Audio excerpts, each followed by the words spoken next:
Hey guys, Ron here on a hot spring day. Forgive my bad hair day, but it's all bad lately. I know I got to get a cut, but I've been too busy. And my hairstylist actually, she comes to my house from Orange County. I've known her like 20 years, and it's hard for us to arrange a time. Anyway, so I'm out in front of Culver Studios today, and boy, does this have a history. Obviously in Culver City. It's now adjacent to the old MGM lot. And of course, there's MGM behind me too, which is now owned by the Japanese Sony. So, but behind me is Culver Studios, and I'm going to tell you the history, and I'll show you some other things in a minute. Culver Studios here behind me was, I want to show you something else. I better stop talking. See this street here? Ince? Now that was named for the founder of Culver Studios. The founder of Culver Studios was Thomas Ince. Now, you may have heard of Thomas Ince. He produced over 800 films, so silent films, in his lifetime, and died a very mysterious death, I believe, in 1924. Now, the family, or at least parts of the family, say he had indigestion on a train, which turned into heart failure and died. However, there's much speculation that he was actually shot and killed by none other than William Randolph Hearst on Hearst's yacht. This was popularized in the movie The Cat's Meow, directed by Peter Bogdanovich in 2001. Now, Bogdanovich said he heard it directly from Orson Welles, and Welles said he heard it from Thomas Ince's nephew.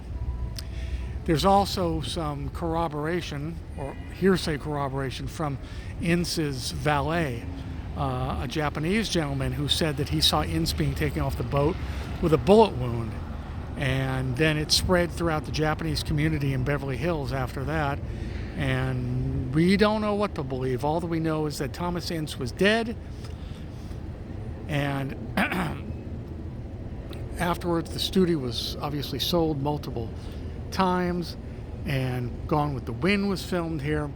Parts of King Kong, A Star is Born. This is quite the studio. I don't know why I'm standing further back, because they have tape up. They don't want anybody to get close to the grounds here. Now you see this hotel as well, that building right there?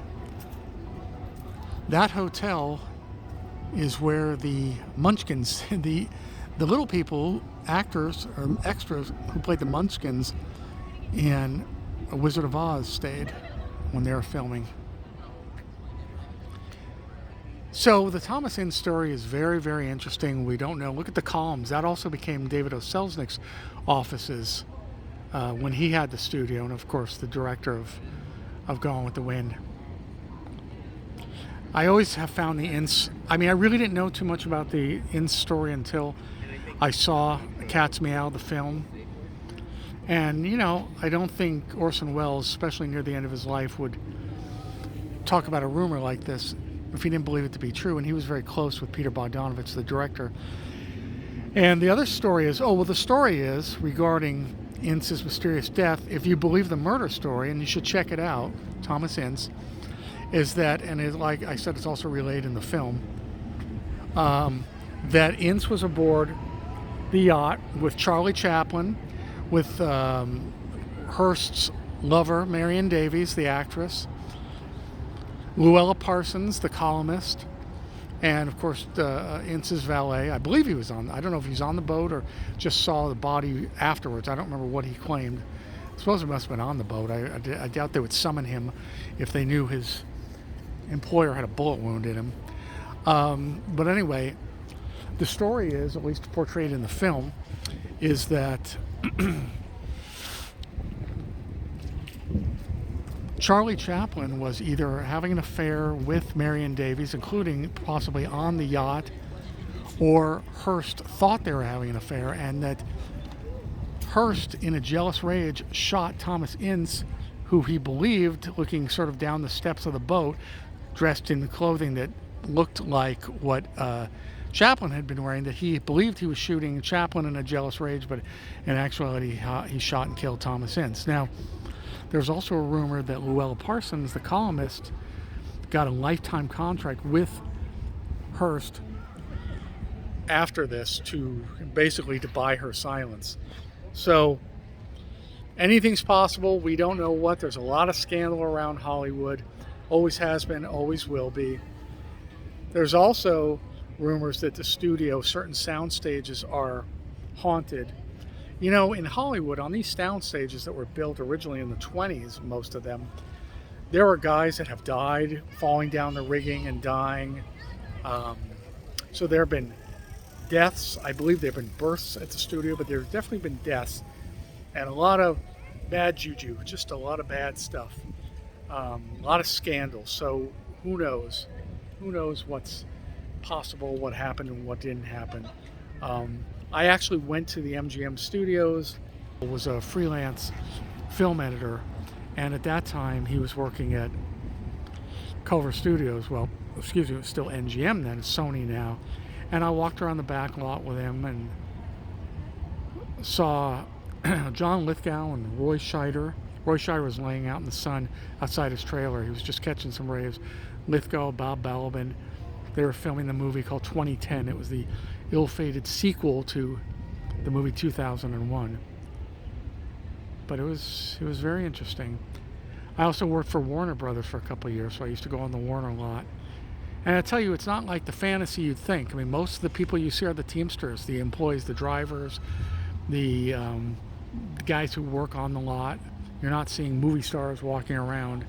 And even if you get in the commissary, it's a lot of studio administrative staff. It's not necessarily the actors. A lot of them eat in their trailers where they're doing God knows what, also preparing for the next scene. So it's Culver Studios in Culver City, California. I wish I could get a little closer, but this is all taped off. It's taped off on the other side too. So The Strange Story of Thomas Ince. Check it out. Look up the film Cat's Meow from 2001, directed by Peter Bogdanovich. I think Chaplin was played by Eddie Izzard, as I recall, and Carrie Elways played Ince. Anyway, check out the film. Very interesting. There's a lot of very interesting and naughty Hollywood history to be seen. All right, folks. Well, that's it for today for me, Ron here.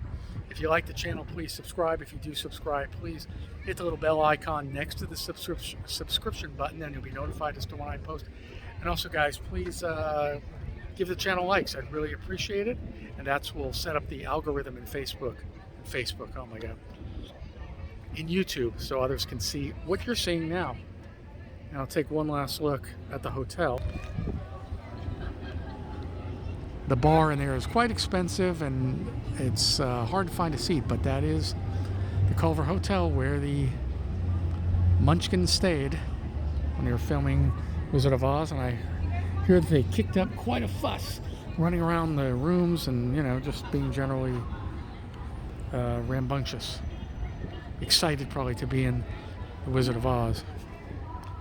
And now they've turned this other side of it into shops and restaurants, things of that nature. So it's a great story. There's another view. All right, guys, I will see you at the next location. Thank you, and I'll see you again. Bye.